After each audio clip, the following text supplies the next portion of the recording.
halachot qui sont les plus importantes. Souvent, on fait attention à des détails, alors que la halachot qu'on doit vraiment, les lois qu'on doit faire attention, alors on les méprise. Les gens, ils font attention, par exemple, aux choses du deuil et tout ça, des petits détails. Mais le Kriyat Shema, comment faire le Kriyat Shema, que c'est une mitzvah, dire le Shema de la Torah tous les jours, matin et soir, ça, des fois, on le met, entre guillemets, de côté. Donc ça rejoint la halakha qu'on va lire aujourd'hui. Il y a une entre guillemets, une halakha, une coutume qui n'est pas basée, que quand une personne, Dieu préserve, nous arrive à un enterrement, alors il veut aller voir par exemple le tombeau de son grand-père ou sa grand-mère, je sais pas, il dit non, on n'a pas le droit d'aller, je suis venu pour l'enterrement, je vais pas là-bas, je le vexe, je vexe le défunt là. D'où ça vient cette coutume? C'est marqué que les personnes disent je vexe le défunt pour qu'il l'enterrement c'est pas beau, je ne fais pas kavod s'il veut voir quelqu'un d'autre, je vais lui montrer que je suis venu que pour lui. Alors ils vont pas, quand ils vont à l'enterrement, ils vont pas à un autre tombeau comme ça. Mais c'est vrai que cette coutume, elle est pas du tout basée, c'est marqué nulle part. Cette coutume-là de ne pas aller à un autre tombeau quand on va sur un enterrement, ça n'a aucun rapport. Par contre, d'où ça vient? D'où ça sort? Ça sort d'une autre halakha. Une autre halakha qui dit que quand une personne elle arrive au Bet Akvarot, il arrive au cimetière, il doit faire attention à ne pas narguer les morts, c'est-à-dire les narguer. Comment on nargue un mort? Comment c'est possible de narguer un défunt? C'est quand une personne, il arrive et fait une mitzvah, il fait une bonne action à côté d'un défunt. Alors ça le nargue, parce que le défunt, le pauvre, il ne peut plus rien faire, ça y est. Après 120 ans, on ne peut plus rien faire. Même si on paye des milliards, on ne pourra faire aucune mitzvah. Tandis qu'ici, on peut faire. Donc, quand quelqu'un il fait une bénédiction dans un cimetière, d'accord, ça, on nargue les défunts. Par exemple, quelqu'un que son tzitzit qui traîne, qui est dehors, il arrive sur le tombeau avec son tzitzit dehors, il nargue le défunt. Ça, on n'a pas le droit, parce qu'on leur fait de la peine. Mais ce qu'on a dit au début d'aller à un enterrement et après d'aller au tombeau de quelqu'un d'autre, il n'y a aucun problème. C'est des coutumes qui sont comme ça, qui sont venues. Ils croient qu'on vexe, mais c'est marqué nulle part. Donc voilà, une personne, faire attention de ne pas faire de bracha, de bénédiction dans le cimetière. Parce que l'oeg l'arrache, tu nargues le pauvre, le mort, tu le nargues. Lui, il ne peut plus faire de mitzvot. D'accord. À part cela, qu'on nargue les morts, il faut savoir que la sainteté d'un cimetière est égale à la sainteté d'une synagogue.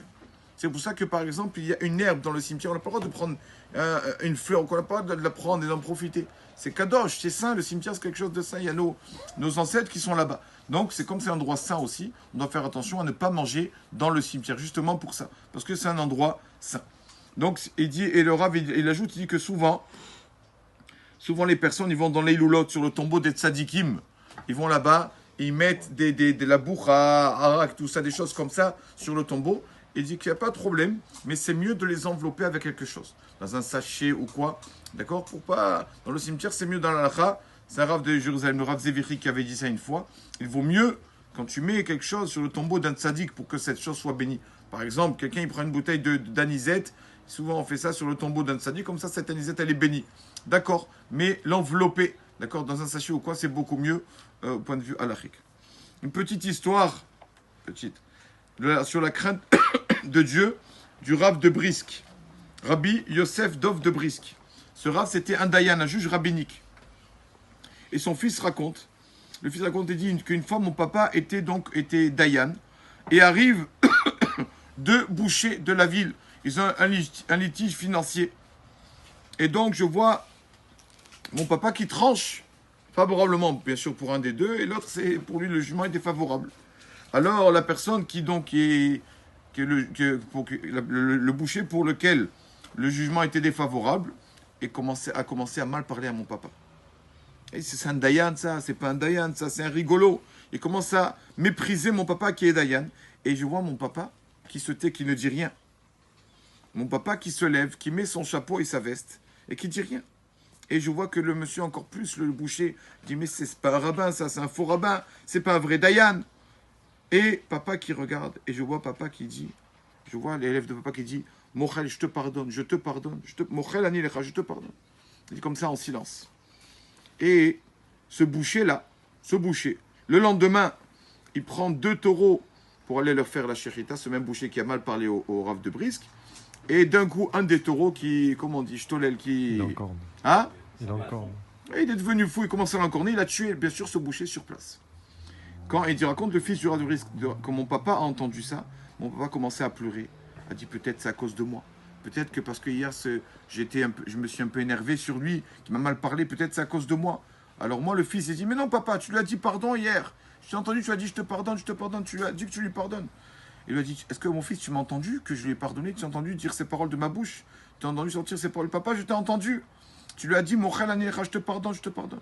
Et il dit, mon papa, il pleurait quand même, que peur que ce soit à cause de lui que ce boucher est mort. Qu'est-ce qu'il a fait, papa? Papa est venu au cimetière pour l'enterrement de ce boucher, alors qu'il avait méprisé papa devant tout le monde, là-bas au tribunal rabbinique. Et papa était à la Levaya, et papa a dit, je reçois sur moi le deuil comme si c'était mon père, ce boucher. Et donc papa a fait le Kaddish pendant 12 mois, et il a étudié les Mishnayot. On sait que pour un défunt, il n'y a pas mieux que de lire le Mishnayot dans l'année du décès. Donc papa, il lisait le Mishnayot tous les jours pour se boucher les loups Nishmato. Et quoi? Et pendant des dizaines d'années, quand arrivait le jour du Esger de ce boucher-là, papa qui jeûnait. On sait qu'on doit jeûner le jour de l'Azkara de nos parents. Donc il dit, papa, le jour de l'Azkara du boucher, il jeûnait. Vraiment, comme si c'était son papa à lui qui est décédé. Tout ça parce qu'il avait peur que c'est à cause de lui que peut-être qu'il a été tué, alors que c'est lui qui lui a fait du mal. C'est le boucher qui a fait du mal au Rav. Le Rav, quand même, il avait peur de cela.